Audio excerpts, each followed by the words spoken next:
আমরা আজকে উদযাপন করছি আমার প্রপিতামহ অর্থাৎ আমার বাবার দাদু প্রয়াত বোমাং রাজা কেওজয়পুর নির্মিত জিনামার্জয়ী বুদ্ধ ধাতু জাদি এবং আমার দাদু আমার বাবার কাকা প্রয়াত বোমাং রাজা মংসুপুর চৌধুরী কর্তৃক নির্মিত এই জাদি প্রেলুং খেইতার জাদি, এই দুই জাতিতে আমরা পূজা দিচ্ছি।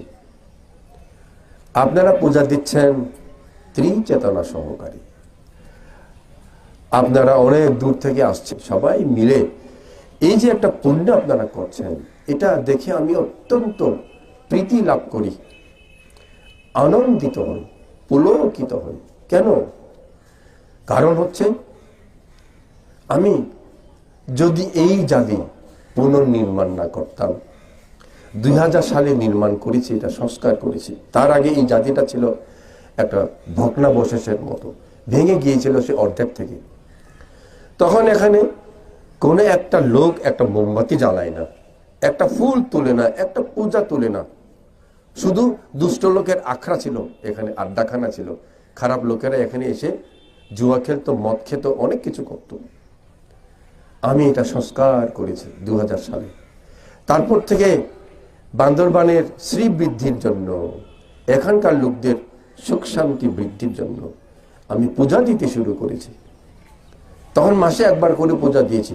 তা আমার গুরু ছাইরে ছাদ বললেন, না, মাসে হলে সম্ভব নয়, লোকজন আর্থিক সংকট, অনেক দূর থেকে আসতে পারে না, 3 মাসে একবার করো। হ্যাঁ, তার কথাই শিরোধার্য, 3 মাসে একবার করছি। এখন 3 মাসে একবার পূজা হচ্ছে।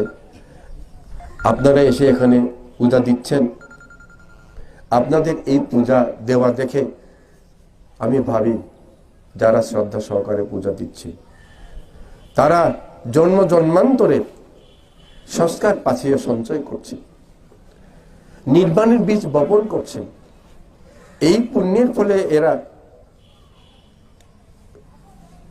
যে কোনো এক সময় নির্বাণ লাভ করবে এবং নির্বাণের এই চলার পথে সংসারে মনুষ্য সুখ, দেব সুখ, ব্রহ্ম সুখ ইত্যাদি সুখ লাভ করবে, অপায় দুঃখ থেকে মুক্ত থাকবে। আমি যদি এটা করে না দিতাম, আমি যদি পথ না দেখাতাম, আমি যদি সংস্কার না করতাম, আমি যদি লোকদেরকে না বুঝাতাম, তাহলে এই পূজাটা হতো না। আমি অতীতের পুণ্যের ফলে এই সকল পুণ্য কর্মাদি করতে সুযোগ পেয়েছি। এই ভক্ত